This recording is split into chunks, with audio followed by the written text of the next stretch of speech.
questions. Questions orales. L'honorable chef de l'opposition. Lorsque les Canadiens paient le prix pour la seule récession dans le G20, le premier ministre force maintenant les Canadiens à payer 90 milliards de dollars pour un TGV qui va détruire des fermes au Québec sans consulter des agriculteurs. En effet, des communautés dans les régions du Québec vont payer le prix sans même avoir des stations. Pourquoi le premier ministre sacrifie-t-il les régions du Québec pour un autre éléphant blanc libéral? Le très honorable premier ministre. Monsieur le Président, les Québécois et les Québécoises ont voté pour un gouvernement libéral pendant la dernière élection. 44 députés et au sein de plateforme libérale au Québec et le TGV. Exactement. Parce que le TGV va créer plus de 50 000 jobs, plus de 37 milliards de PIB et un avenir plus prospère, plus soutenable pour le Québec. Exactement. L'honorable chef de l'opposition. Monsieur le Président, ça crée seulement les emplois pour des petites amies libéraux. Cette voie ferrée fantôme a déjà 13 vice-présidents, 13, qui ont tous reçu 2,3 millions de dollars en bonus, sans bâtir un seul pouce de rail à travers le Canada. Et maintenant, le premier ministre veut forcer les fermiers de perdre leurs terres et les Canadiens à payer 4 000 $ pour chaque famille canadienne. Pourquoi un autre éléphant blanc quand on déjà est en récession? Le très honorable premier ministre. Monsieur le Président, il faut être pour des grands projets à l'échelle nationale. On parle d'une petite voie, il n'y a que 60 mètres, mais on parle en même temps de la plus grande projet d'infrastructure dans l'histoire de ce pays. C'est le moment de bâtir le Québec fort. C'est le moment de bâtir le Canada fort. Et on va le faire. Exactement. L'honorable chef de l'opposition. Le premier ministre libéral, sous sa gouverne, donc, on a la seule récession du G7, du G20, et le surintendant des faillites nous révèle que les choses vont de mal en pis. 10 d'augmentation dans les faillites. Et depuis 12 mois que ce premier ministre est au pouvoir, nous avons vu le plus haut taux d'insolvabilité depuis 15 ans. Il a doublé le déficit, il a augmenté l'inflation et il a fait reculer la croissance. Va-t-il renverser ces politiques désastreuses avant que d'autres Canadiens fassent faillite? Le très honorable premier ministre. Monsieur le Président, nous sommes au beau milieu de la plus grande transformation de l'économie canadienne depuis des décennies. Nous bâtissons une économie plus résiliente, plus indépendante et notre plan prend racine. Nous avons créé plus de 88 000 emplois. Cette économie crée des emplois 2 fois plus vite que les États-Unis. On a notamment une augmentation pour l'emploi des femmes. L'honorable chef de l'opposition. Il a transformé l'économie, oui, il l'a transformée en la seule récession du G20. Et cette année, il y a eu une perte nette de 24 000 emplois, le deuxième taux de chômage le plus élevé du G7, un tiers plus élevé qu'aux États-Unis. Et Equifax nous dit que l'entrepreneuriat est en diminution et de plus en plus d'entreprises ont du mal à assumer leurs paiements. Un tiers de moins de petites entreprises ont été lancées au cours des derniers mois. Les entreprises actuelles font faillite. De nouvelles entreprises ne voient pas le jour. Va-t-il renverser la vapeur avant que d'autres ne fassent faillite? Le très honorable premier ministre. Monsieur le Président, ce qui est important, c'est que les gens croient en l'économie et qu'on aille de l'avant. Le chef de l'opposition ne croit pas au Canada. Voilà ce qui se passe. Davantage de Canadiens travaillent actuellement qu'aux États-Unis. Davantage de femmes canadiennes travaillent par rapport aux États-Unis. L'investissement dans l'équipement des entreprises a augmenté également. On voit les meilleurs investissements depuis 20 ans, un surplus commercial. Nous bâtissons un Canada fort. L'honorable chef de l'opposition. Il m'accuse de ne pas croire au Canada. C'est mon devoir patriotique de me battre pour les gens qui sont en difficulté. Encore une fois, il confond le Canada et le Parti libéral. C'est une erreur. Nous n'avons pas tiré de leçon sur le patriotisme d'un homme qui met son argent dans les paradis fiscaux et qui envoie le siège social de son entreprise à l'extérieur du pays. Nous allons travailler pour un bon Canada.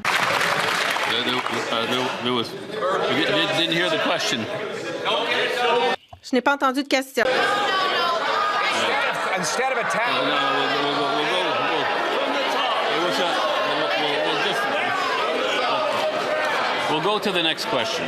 Passons à la prochaine question.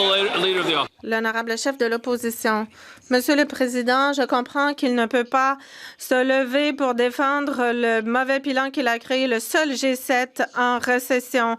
Plutôt que de s'attaquer au patriotisme des autres, pourquoi n'assume-t-il pas la responsabilité pour tous les torts qu'il a causés? Equifax signale que les taux de manquement de paiement pour les entreprises a augmenté à un niveau record et le taux de l'inflation en augmentation étant le facteur qui cause tout cela. Va-t-il renverser ces politiques désastreuses avant que d'autres personnes ne fassent faillite? Le très honorable Premier ministre. Monsieur le Président, merci. Nous bâtissons une économie plus forte, plus résiliente et plus indépendante. Les estimations de PIB pour avril, 0,4 de croissance et 5 de croissance. Un surplus commercial vient d'être signalé. Nous avons la croissance des emplois la plus forte du G7, 88 000 emplois, 2 fois plus qu'aux États-Unis, 2 fois plus d'investissements étrangers. Honorable député de Saint-Jean. Monsieur le Président, le Premier ministre abandonne la culture québécoise face aux géants du Web et face à Donald Trump. Il a d'abord sacrifié la taxe sur les...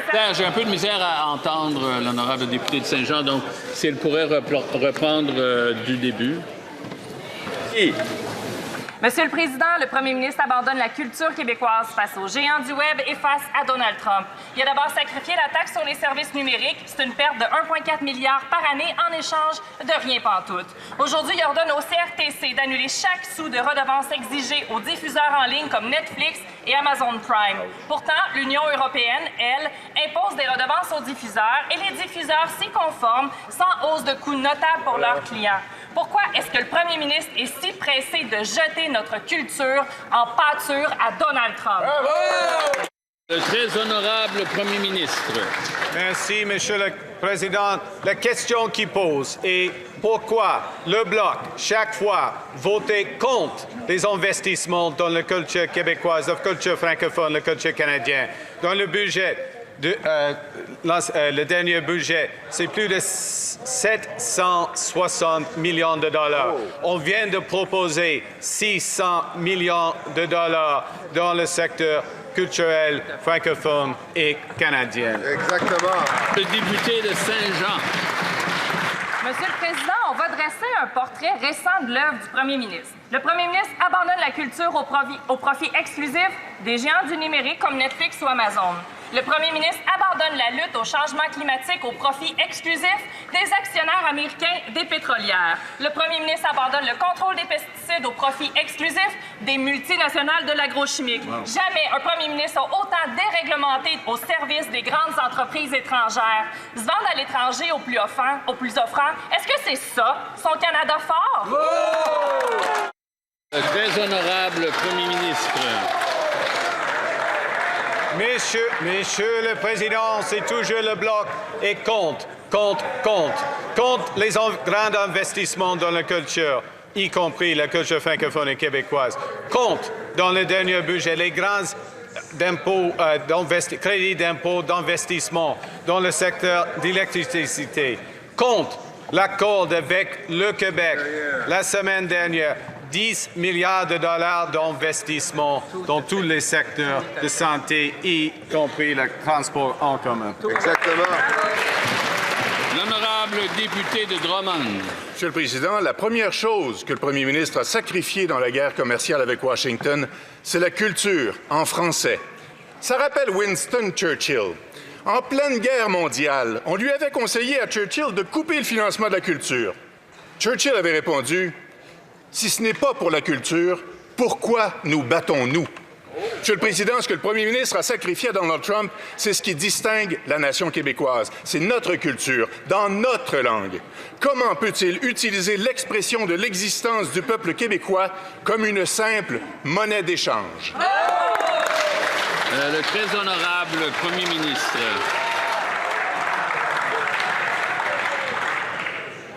Monsieur le Président, c'est triste, mais il me semble que le Bloc ne lise pas le dernier budget. Il y a dedans plus de 750 millions de dollars pour le culture canadien, le culture québécois, le culture francophone, y compris Téléfilm, les Fonds des médias du Canada, Office national du film du Canada, Conseil des arts du Canada et Radio-Canada. Et on vient d'ajouter 600 millions pour la culture québécoise. L'honorable chef de l'opposition. Monsieur le Président, en plus d'être que ce soit embarrassant pour le premier ministre, pour lui d'être le seul. Quite far back in the corner, and L'honorable député est assez loin dans le coin, je peux quand même l'entendre. there's something wrong with that equation. Alors, quelque chose ne va pas. L'honorable chef de l'opposition depuis le début. In the G20 is not C'est gênant pour le premier ministre parce qu'il a eu tort à propos de tous les enjeux économiques depuis la dernière décennie. À l'aéroport de Calgary, j'ai rencontré un électricien hier qui m'a dit qu'il travaille sans arrêt, mais malgré cela, il a dû retourner chez sa mère parce qu'il ne peut pas se permettre l'inflation libérale et maintenant la récession libérale. Les initiés libéraux s'enrichissent avec des contrats en sous-traitance, mais pourquoi est-ce que ce sont toujours ceux qui travaillent fort, comme cet électricien, qui doivent payer la note? Le très honorable premier ministre. Monsieur le Président, hier, le chef d'opposition était à l'aéroport de Calgary. Hier, j'étais avec vous, avec d'autres membres de cette Chambre, à l'installation du gouverneur général. She said, Elle a dit, notre projet est un projet commun et la première ministre de l'Alberta a dit que le premier ministre actuel travaille constructivement avec notre gouvernement pour le protocole d'entente, attirant ainsi déjà des millions de dollars en investissement. Voilà comment on bâtit la province. L'honorable chef de l'opposition, Monsieur le Président, la question portait sur un électricien qui doit retourner vivre chez sa mère malgré le fait qu'il travaille fort, qu'il a obtenu son permis et il paie ses impôts au complet ici au Canada, contrairement au premier ministre. Et c'est lui qui doit payer la note pour les politiques libérales. Et nous sommes le seul pays en récession du G7. Le premier ministre va-t-il renverser les politiques coûteuses des libéraux qui font en sorte que des gens comme cet électricien doivent retourner vivre chez leur mère, ou va-t-il simplement rester là et sourire en coin? L'honorable leader du gouvernement en Chambre. Le chef de l'opposition devrait s'adresser au président national des travailleurs en électricité qui applaudit notre approche concernant les grands projets ici au pays, y compris le plus grand projet d'électrification pour la mobilité, c'est-à-dire un projet de train à haute vitesse, ce qui emploiera davantage de gens que ce qu'il a fait en 15 ans. L'honorable chef de l'opposition, 15 ans, eh bien, la construction ne sera même pas commencée dans 15 ans.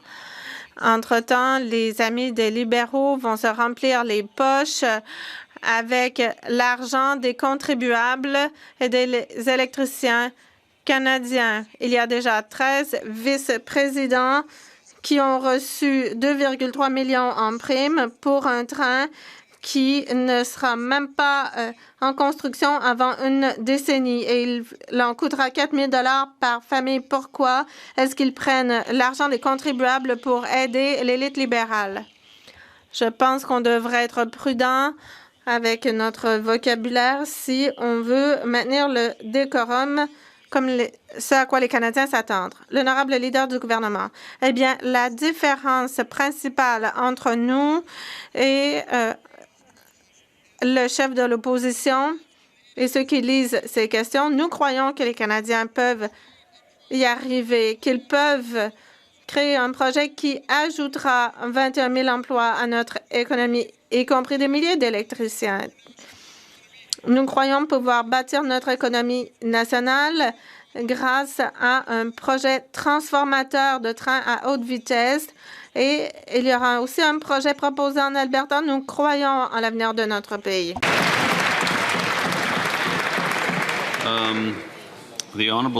L'honorable chef de l'opposition. Eh bien, apparemment, il ne croit pas en la capacité du premier ministre de répondre aux questions pour défendre son bilan. Nous croyons que les Canadiens peuvent en faire beaucoup. Pendant des faillites, manque des nouvelles preuves que la récession libérale, la seule récession dans le G20, frappe des Canadiens. Le taux d'insolvabilité a augmenté de 8 et des faillites de 10 Monsieur le Président. Les politiques de ce gouvernement libéral forcent des Canadiens en faillite. Vont-ils renverser ces politiques coûteuses, déficitaires qui ont causé cette récession? L'honorable ministre des Finances. Monsieur le Président, je sais que c'est mardi et le chef de l'opposition est en quête de bonnes nouvelles, Monsieur le Président. Mais j'en ai des bonnes nouvelles pour lui, Monsieur le Président. Effectivement, comme le Premier ministre l'a annoncé, nous avons créé, l'économie canadienne a créé plus de 80 000 emplois, Monsieur le Président. Nous avons la deuxième croissance la plus rapide des pays du G7, Monsieur le Président. Nous attirons des investissements records au pays, Monsieur le Président. Nous croyons dans les travailleurs canadiens. Nous croyons dans l'industrie canadienne. Nous croyons dans un Canada prospère, Monsieur le Président. Et chaque jour, c'est une bonne journée pour se battre pour les travailleurs canadiens, Monsieur le Président. L'honorable chef de l'opposition. Le ministre de répondre à des questions. Donc, le ministre des Finances, qui est là depuis 10 ans pour donner le pire bilan de croissance, dit des faussetés. Il dit qu'on est le deuxième en croissance. Maintenant, sous ce Premier ministre, on est le dernier, le seul pays dans le G7, le seul dans le G20 qui est en faillite. Et aujourd'hui, on voit d'Equifax une augmentation une chute dans le nombre de nouvelles entreprises de 39 À quand le gouvernement va-t-il se tasser du chemin et enlever le RSS? L'honorable ministre des Finances. Monsieur le Président, je ne vais prendre aucune leçon de ce chef conservateur-là, que le seul emploi qu'il a eu dans les derniers 10 ans, c'est être ici dans cette Chambre, Monsieur le Président. Les Canadiens et Canadiennes savent que de ce côté-ci de la Chambre, nous sommes à bâtir une économie résiliente, une économie plus prospère, l'économie la plus forte des pays du G7, Monsieur le Président. Et récemment, même le Fonds monétaire international disait que le Canada a la position fiscale la plus solide, Monsieur le Président. De ce côté-ci de la Chambre, on croit dans les Canadiens, on croit dans le destin du Canada, Monsieur le Président, et à chaque jour, on va se battre pour bâtir un Canada plus prospère pour l'ensemble des Canadiens. L'honorable chef de l'opposition. Il ne même pas défendre son bilan économique. Peut-être c'est parce qu'aujourd'hui, Equifax a rapporté également que, et je cite, le taux national de délinquance de 60 jours et plus des entreprises a augmenté de 11 sous le leadership de ce Premier ministre. Le taux de faillite est le plus élevé que depuis 15 ans, Monsieur le Président. Non seulement nous sommes le seul pays dans le G20 qui est entré en récession, les Canadiens font faillite. Va-t-il renverser des politiques libérales et coûteuses qui causent ces faillites? Honorable ministre de l'Industrie. Vous savez, Monsieur le Président, lorsqu'on écoute le chef de l'opposition, le problème présentement, c'est qu'il a l'air à se réjouir du fait qu'il puisse y avoir des mauvaises nouvelles. La réalité, c'est qu'il y en a plein de bonnes nouvelles. Et je vous en donne notamment Ténaris, Sault-Sainte-Marie, 200 nouveaux emplois. Kruger, à Trois-Rivières, plus de 300 emplois qu'on vient de protéger. On vient également Cap Paper, on vient de protéger 240 emplois, également dans le nord d'Ontario. On vient faire en sorte de Siemens Canada, 400 nouveaux emplois qui ont été créés. Le Global Eye qu'on vient de faire avec Saab et Bombardier, 3000 nouveaux emplois. Et je pourrais continuer, M. le Président. L'honorable chef de l'opposition. Eh bien, pas surprenant que le premier ministre ne prenne pas la parole pour répondre. Il s'est trompé sur tous les derniers enjeux de la dernière décennie. Il avait tort de dire qu'on devait maintenir le pétrole dans le sol et dans plein d'autres dossiers. Et c'est le seul du pays du G20 qui a payé une récession. J'ai rencontré une coiffeuse dans le marché Bail hier. Elle ne sait pas comment elle paiera son loyer parce que les coûts augmentent, les salaires n'augmentent pas. Le premier ministre va-t-il prendre la parole et lui expliquer pourquoi il est le seul dirigeant du G20 à avoir causé une récession? L'honorable ministre de l'Industrie, nous avons de bonnes nouvelles, Monsieur le Président. 88 000 emplois créés en avril, de jeunes qui ont obtenu de nombreux de ces emplois. D'autres projets que je pourrais citer, et je sais que le chef de l'opposition s'en réjouira. 300 nouveaux emplois à Hitachi, à Varennes, Alstom, de nouveaux emplois à Saint-Bruno de Montarville, de nouveaux emplois à Vancouver, à Providence Health System, plus de 700 nouveaux emplois pour ce projet. À Vaughan, 300 nouveaux emplois. J'ai plein d'exemples comme celui-là, Monsieur le Président. De Repentigny. Monsieur le Président, une semaine après 300 maires et mairesses, c'est la société civile qui dénonce la dérive pétrolière libérale. 122 groupes environnementaux, dont 49 du Québec, signent une lettre aujourd'hui. Ils sont ici avec un message clair. Les nouveaux pipelines, c'est non. Non à tout projet qui menace le climat, qui menace les espèces en danger, qui menace les relations avec les Autochtones et la souveraineté des gouvernements. C'est une trahison envers tous les citoyens qui croient encore à la lutte climatique. Est-ce que le premier ministre va cesser sa dérive pétrolière et gazière? L'honorable secrétaire d'État à la nature. Merci, Monsieur le Président. C'est vraiment une question importante que mon collègue nous pose. Et je salue tous les militants qui luttent, comme nous, pour un air propre, une eau propre. Mais c'est aussi fondamental que nous soyons une puissance économique autonome. Et c'est pourquoi on travaille sur plusieurs fronts en même temps. On va travailler pour respecter nos engagements climatiques de 2050, la loi sur le méthane, la stratégie d'électricité, le plan d'action pour la nature. C'est toutes des stratégies pour y arriver. Et ce qu'on va faire, c'est produire de l'énergie de plus en plus. L'honorable député de Repentigny.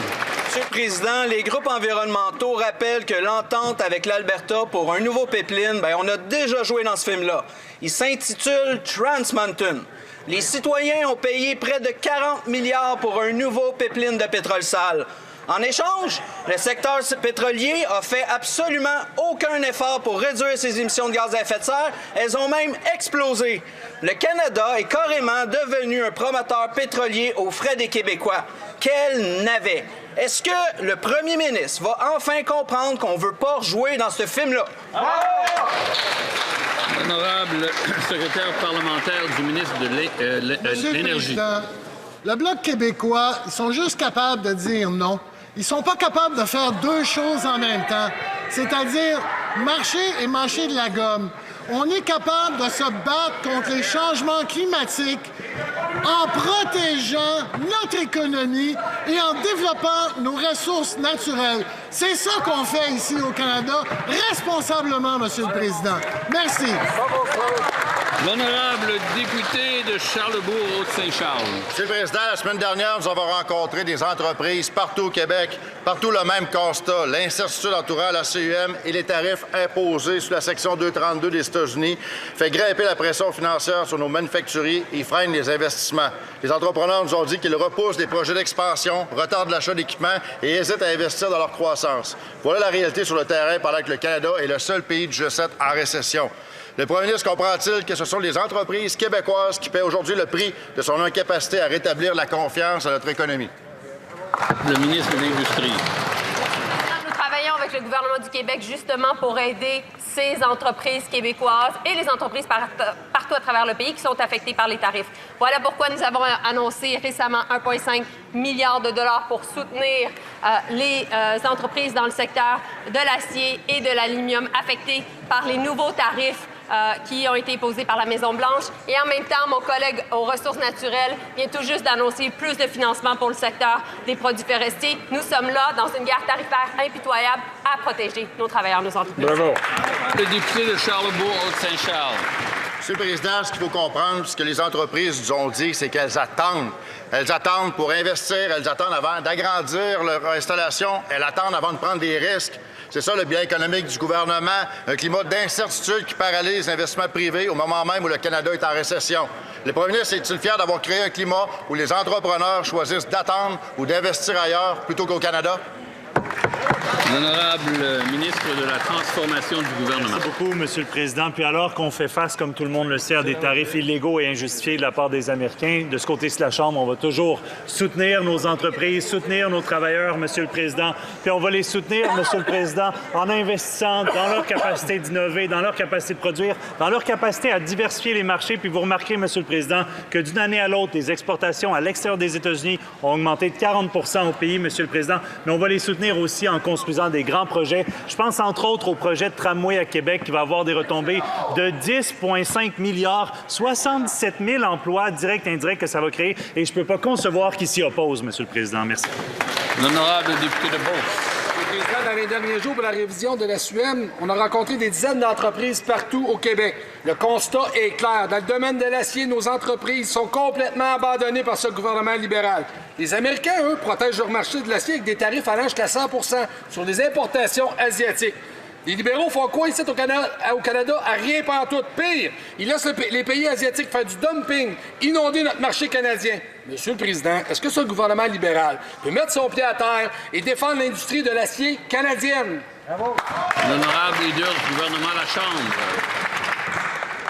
C'est très drôle, Monsieur le Président, de m'asseoir ici, écouter les conservateurs parler de la PME et être contre le projet de train grande vitesse qui créerait des milliers d'emplois dans les PME du Québec. C'est très drôle de les entendre parler de l'acier lorsque nous prévoyons un projet incroyablement prometteur pour les producteurs d'acier. C'est hallucinant, Monsieur le Président, que d'entendre ces conservateurs-là se ranger contre un projet transformateur de la mobilité qui rejoint les 4 plus grandes villes du Québec. Il crée des milliers d'opportunités pour nos PME. Et là, il se lève puis parle de la situation chez nos PME. Très ironique. L'honorable député de Beauce. Monsieur le Président, il n'y a rien de drôle. Je répète, les libéraux laissent les pays asiatiques domper leur acier chez nous. Porte Garaga, une entreprise de la Beauce, a envoyé au gouvernement libéral des courriels avec des preuves que des portes de garage de l'Asie non conformes et qui contiennent des produits toxiques interdits au Canada entrent ici. Qu'est-ce qu'ils font? Rien pas tout encore, ils les laissent rentrer, qu'ils se débrouillent, Garaga. Après 10 ans d'échec, la seule chose que ce gouvernement libéral a réussi à faire, c'est d'entêter les Canadiens puis d'affaiblir nos entreprises. Monsieur le Président, est-ce que les libéraux peuvent se réveiller et s'occuper de notre monde? Yeah! L'honorable ministre de l'Industrie.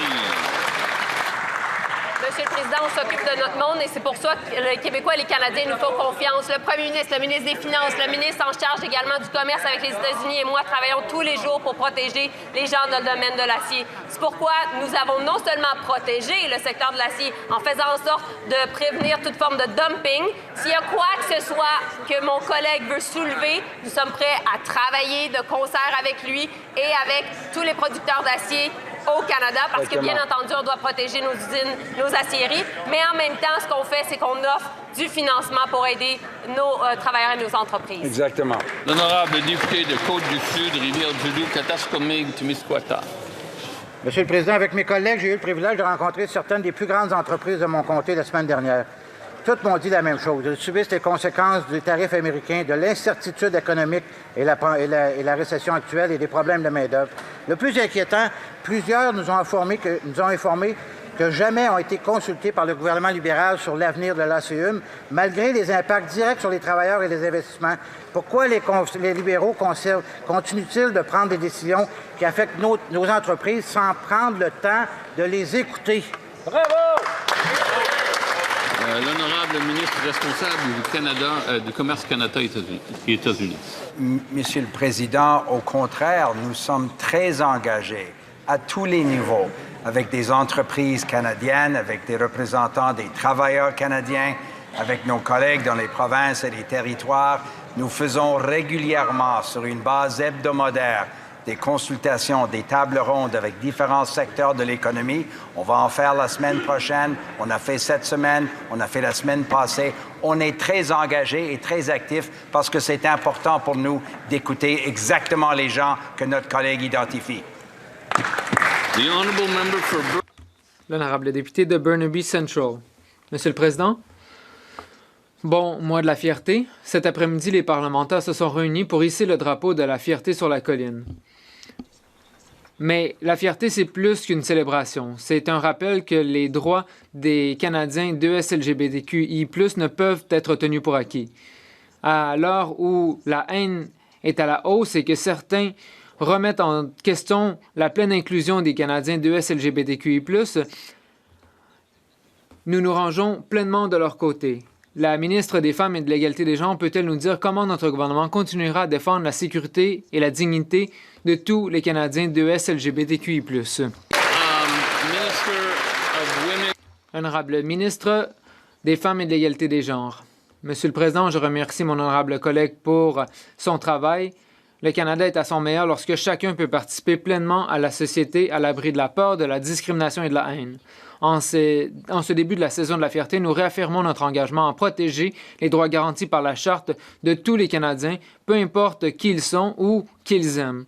Dans le budget 2025, nous investissons 54,6 millions de dollars sur 5 ans pour renforcer les organisations communautaires d'ES-LGBTQI+, y compris pour assurer leur sécurité.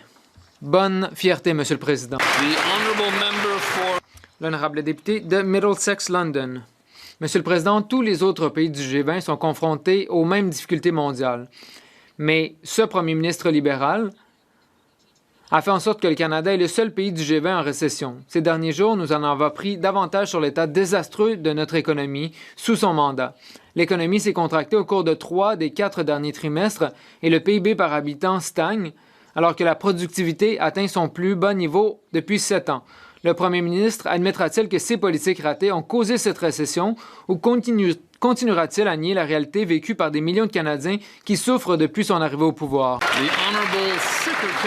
L'honorable secrétaire d'État pour les institutions financières.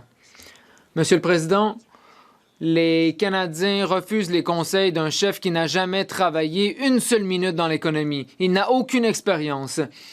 Pour ceux d'entre nous qui ont déjà travaillé dans l'économie, lorsqu'on est confronté à des défis, on a 2 choix. Soit on peut faire comme le chef et faire « Ah, je n'ai pas de solution, il faut blâmer les autres », ou on peut choisir de faire preuve de leadership, de prendre des décisions, de jeter les bases pour un avenir plus fort et plus prospère. Le chef d'en face n'a aucune expérience. Notre premier ministre va construire l'économie la plus forte du G7. L'honorable député de Middlesex, London. Monsieur le Président, les Canadiens ne peuvent se fier aux demi-vérités ou aux belles paroles des libéraux. La directrice parlementaire du budget estime à moins de 1 % les chances que le gouvernement libéral respecte sa cible budgétaire. Les banques prévoient une croissance de 0,5 % pour 2026.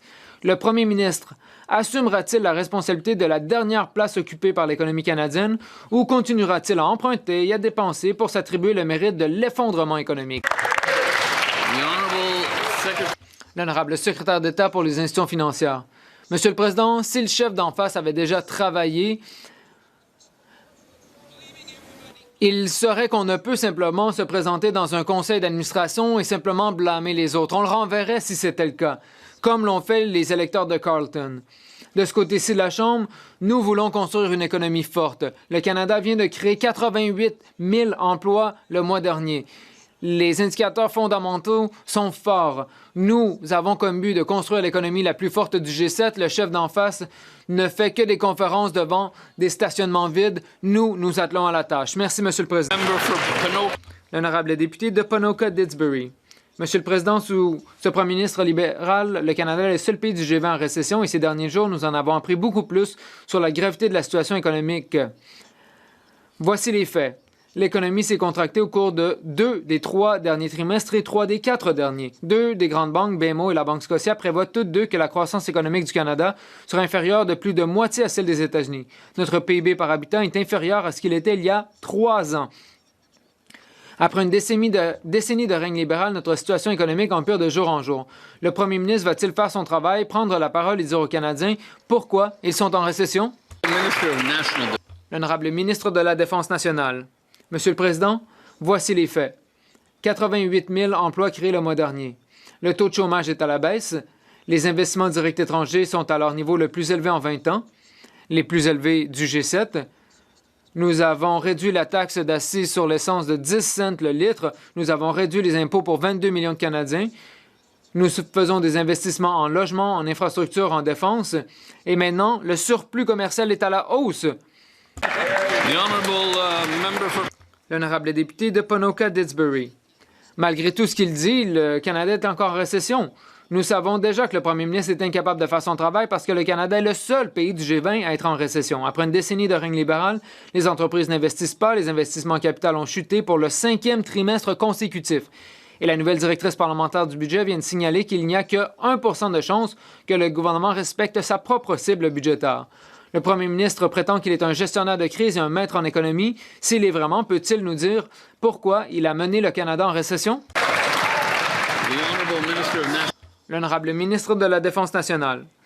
Monsieur le Président, du côté de la défense seulement, 3 500 emplois pour la construction de navires, 2 300 emplois de plus pour la recherche et le sauvetage. Pour les systèmes de pilotage, 700 emplois. Pour les destroyers, 5 200 emplois. Pour la modernisation des véhicules de logistique, 1 900 emplois. Pour les appareils militaires, cela représente des dizaines de milliers de nouveaux emplois. Au lieu de dénigrer notre économie, vont-ils finalement se ranger derrière notre plan? L'honorable député de Saskatoon-Sud. Merci, Monsieur le Président. Sous ce premier ministre libéral, le Canada est le seul pays du G20 en récession. L'économie s'est contractée au cours de 3 des 4 derniers trimestres. Les libéraux ont déjà dépassé le plafond d'emprunt projeté de 65 milliards de dollars. La directrice parlementaire du budget prévoit que les emprunts vont maintenant atteindre 72 milliards de dollars. Le premier ministre dira-t-il aux Canadiens s'ils sont en récession ou leur situation est-elle techniquement pire après une décennie de gouvernement libéral?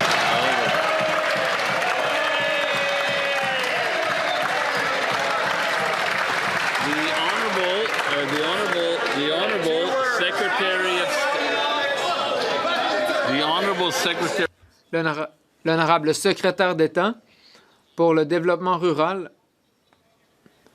Merci, Monsieur le Président.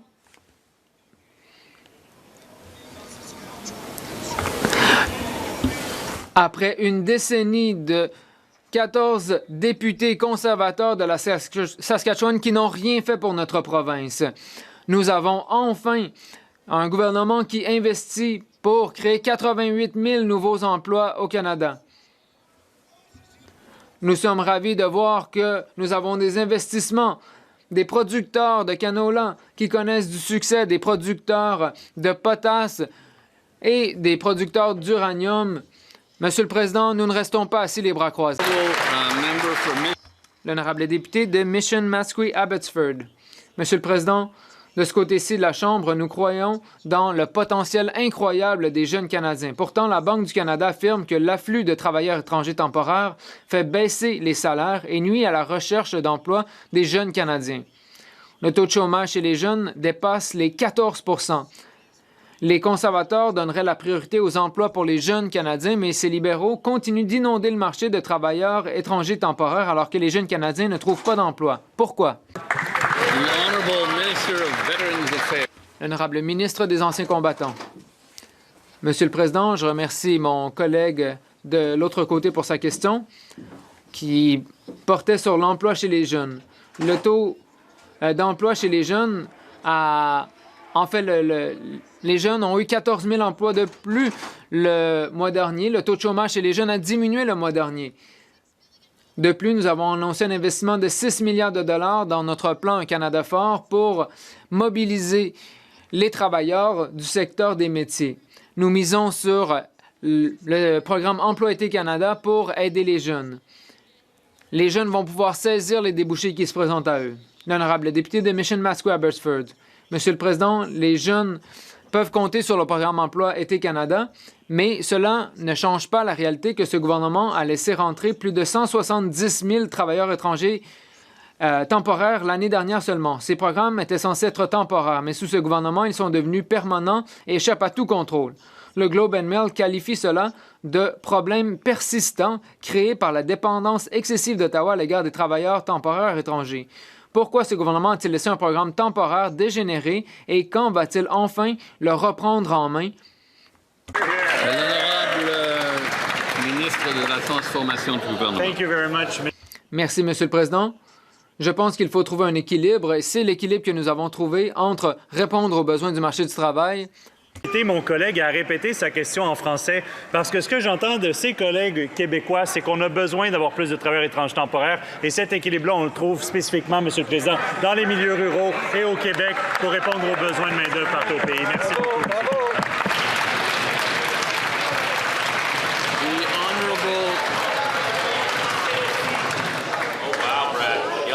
The honourable member for Calgary. L'honorable député de Calgary-Nose Hill. J'aimerais beaucoup que ce ministre dise à Ethan Miranda, un jeune travailleur en technologie sans emploi, qui a livré un témoignage vibrant au comité la semaine dernière en disant qu'il a envoyé 500 CV et n'a reçu aucun retour d'appel, qu'il n'y a pas assez de travailleurs étrangers temporaires au Canada. Ce programme était censé être limité et temporaire. Il est devenu un emploi presque permanent qui empêche les Canadiens de trouver un emploi. Pourquoi les libéraux ne reprennent-ils pas le contrôle de ce programme? L'honorable leader du gouvernement de la Chambre. Monsieur le Président, ce que notre honorable collègue disait, c'est l'hypocrisie qui vient de l'autre côté de la Chambre où nous avons vu plusieurs interventions, des interventions légitimes de la part de petites et moyennes entreprises dans les régions rurales du Québec qui veulent avoir plus de travailleurs étrangers temporaires.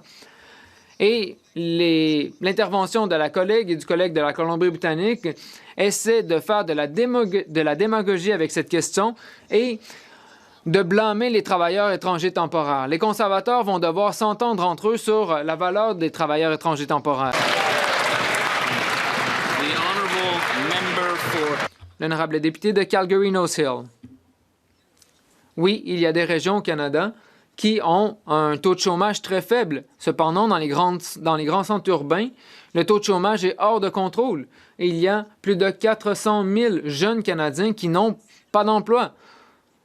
Donc, au lieu d'inonder le marché du travail avec plus de travailleurs étrangers temporaires, le gouvernement devrait chercher à parier les Canadiens avec les emplois. C'est là que devrait être notre discussion politique.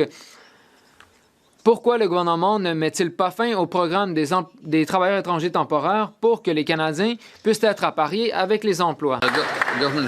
L'honorable leader du gouvernement de la Chambre.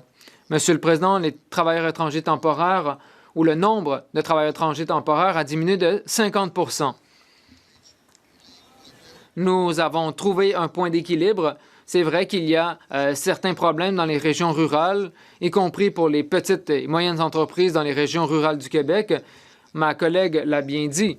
Ultime, le double jeu, puis je pensais qu'on avait fini cette époque-là il y a 20 ans, c'est de dire une chose en anglais, puis l'autre en français dans cette Chambre. L'hypocrisie, Monsieur le Président, on en a marre. The honourable member for Oakville West. L'honorable député d'Oakville-Ouest. Monsieur le Président, je reconnais que les cybermenaces représentent un risque croissant pour les Canadiens et notre gouvernement s'attaque de front à ce défi. La semaine dernière, le projet de loi C8, loi sur la cybersécurité, a été adopté en troisième lecture au Sénat et attend désormais la sanction royale. Cette loi aidera les exploitants d'infrastructures essentielles à mieux se préparer aux incidents cybernétiques et à les prévenir. Le ministre de la Sécurité publique peut-il expliquer ce que cela signifie pour la sécurité des Canadiens et pour la protection des infrastructures essentielles dans des secteurs clés comme la finance, les télécommunications, l'énergie et les transports? L'honorable ministre de la Sécurité publique. Merci, Monsieur le Président. Je remercie ma collègue d'Oakville-Ouest pour sa question très importante. Monsieur le Président, les Canadiens doivent avoir confiance dans l'intégrité et la sécurité des produits et des services qu'ils utilisent à tous les jours. Et c'est pourquoi nous prenons les mesures nécessaires pour protéger les Canadiens, notre infrastructure nationale et notre économie avec C8. Ce projet de loi aidera les exploitants d'infrastructures essentielles à mieux se préparer aux incidents cybernétiques, à les prévenir, à y réagir. Tout cela tout en maintenant la protection des données et la protection des Canadiens, Monsieur le Président. L'honorable député de Richmond Hill Sud. Ce gouvernement libéral a une politique des portes ouvertes qui a laissé entrer des terroristes du CGRI au Canada. Au mois d'avril, la ministre a dit à la Chambre que 1700 demandes avaient été revues pour motif d'inadmissibilité. Mais après tout cela, qu'est-ce qu'on a vu? Que quelques demandes annulées et seulement une personne expulsée. Les Canadiens d'origine iranienne à Richmond Sud et de partout au Canada veulent se sentir en sécurité. Comment les libéraux peuvent-ils dire qu'ils protègent les Canadiens alors qu'ils laissent des terroristes en liberté dans nos communautés? L'honorable ministre. Monsieur le Président, rétablissons les fins. J'ai passé 4 heures en comité plénier. Tous les Canadiens ont pu écouter mes réponses et mes réponses ont été très claires.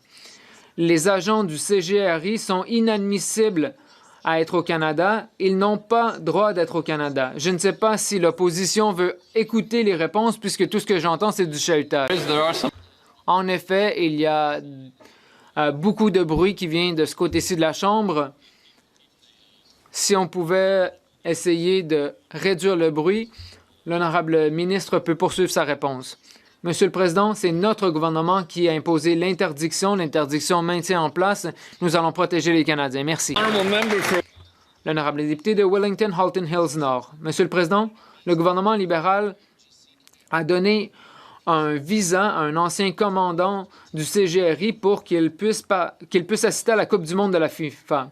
Le gouvernement a aussi failli à expulser un partisan du régime iranien qui est ici depuis tellement longtemps qu'il poursuit maintenant le gouvernement. Le gouvernement sait depuis 1 an que des dizaines de membres du CGRI sont ici depuis des années, mais seulement un a été expulsé. Quand le gouvernement va-t-il prendre au sérieux la question de l'ingérence étrangère et protéger la communauté persane? L'honorable ministre de la Sécurité publique.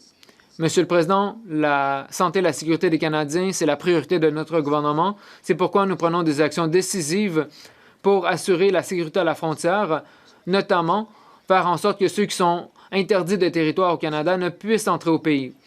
Si le Parti conservateur veut parler sérieusement de la criminalité, alors il doit se prononcer sérieusement sur C-22, le projet de loi sur le régime d'accès légal au Canada. Au lieu de faire de l'obstruction et de retarder les choses sur des projets de loi importants, les conservateurs devraient appuyer ce projet de loi dès aujourd'hui pour que nous puissions l'adopter avant la fin des travaux. L'honorable député de Thornhill. La ministre doit savoir que si vous êtes interdit de territoire, vous ne pouvez entrer au pays. La ministre de l'Immigration a admis devant cette Chambre que son gouvernement avait laissé entrer au Canada des personnes ayant des liens avec le CGRI. Elle a admis que des dizaines de milliers de visas avaient été réexaminés depuis le début de l'année. Mais elle refuse de dire combien de ces personnes identifiées se trouvent encore au Canada. Donc la ministre peut-elle nous dire, enfin, s'il y a plus d'un agent du CGRI qui a été expulsé du Canada? L'honorable ministre de l'Immigration, des Réfugiés et de la Citoyenneté. Merci, Monsieur le Président. On va essayer de nouveau. Comme nous l'avons dit, les agents du CGRI sont interdits de territoire au Canada et ils ne sont pas laissés entrer au Canada. et il y a une interdiction qui est en place. L'interdiction demeure en place. Les personnes qui ont servi au sein du régime iranien depuis 2003 sont inadmissibles d'entrer au Canada. L'honorable député d'Argenteuil-la-Petite-Nation. Merci, M. le Président. Face à une volatilité sans précédent, les Canadiens veulent à la fois un plan à long terme pour la croissance économique et des mesures plus immédiates pour aider à faire face à la hausse des coûts de la vie. Notre nouveau gouvernement offre les deux. La semaine dernière, plus de 12 millions de Canadiens ont commencé à recevoir la prestation canadienne bonifiée pour l'épicerie et les produits essentiels. Ce versement unique combiné au paiement futur permettra à une famille de 4 personnes de recevoir jusqu'à 1 890 par année. Ce n'est qu'une façon dont nous augmentons l'abordabilité pour les Canadiens. Le ministre des Finances pourrait-il nous informer des autres mesures que nous avons prises pour améliorer l'abordabilité? L'honorable ministre des Finances. Monsieur le Président, je veux remercier mon collègue pour son leadership et son excellente question, Monsieur le Président. Effectivement, il a annoncé, il a permis de faire la lumière sur la bonne nouvelle que nous avons eue la semaine dernière, Monsieur le Président, alors qu'avec le Premier ministre, on est en train de bâtir l'économie la plus résiliente du G7, Monsieur le Président, alors qu'on voit que l'économie canadienne est en forte croissance. En même temps, Monsieur le Président, on est très conscient que la question qui importe les Canadiens, c'est la question de l'abordabilité. Et on sait qu'on doit agir au niveau du logement, on doit agir au niveau de l'épicerie, on doit agir aussi au niveau du prix de l'essence. Monsieur le Président, la semaine dernière, 12 millions de Canadiens et Canadiennes ont reçu une aide supplémentaire pour les aider face au coût de l'épicerie. Monsieur le Président, tous les Canadiens à la maison savent qu'on sera toujours là de ce côté-ci de la Chambre. L'honorable député de Swift Current, Grasslands, Kindersley. Les agriculteurs et les médias locaux m'ont rapporté que les parcelles d'essais biologiques de la seule station de recherche biologique du Canada, située à Swift Current, avaient été élaborées, détruisant ainsi des années de recherche.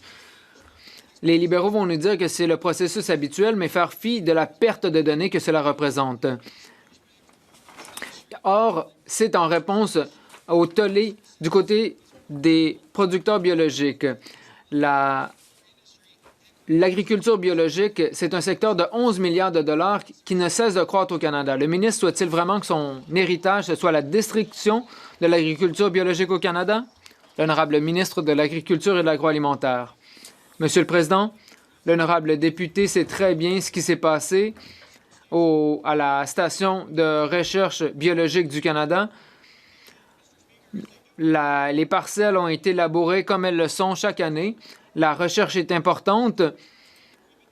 Nous faisons de la recherche depuis 140 ans. Il y a des dizaines de stations de recherche. Nous allons continuer la recherche au Canada. Merci, Monsieur le Président. Député de Saint-Hyacinthe-Bagotte-Acton.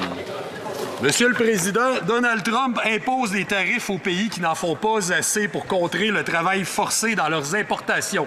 C'est un prétexte, mais c'est vrai que le Canada est une véritable passoire, n'ayant presque rien saisi à la frontière. Dès l'automne dernier, j'ai déposé le projet de loi C-251 qui obligerait les importateurs à prouver que les produits de certaines régions n'ont pas fait l'objet de travail forcé ou de travail des enfants. Maintenant que le premier ministre dit vouloir en faire plus contre le travail forcé, enfin, va-t-il faire adopter mon projet de loi à toutes les étapes?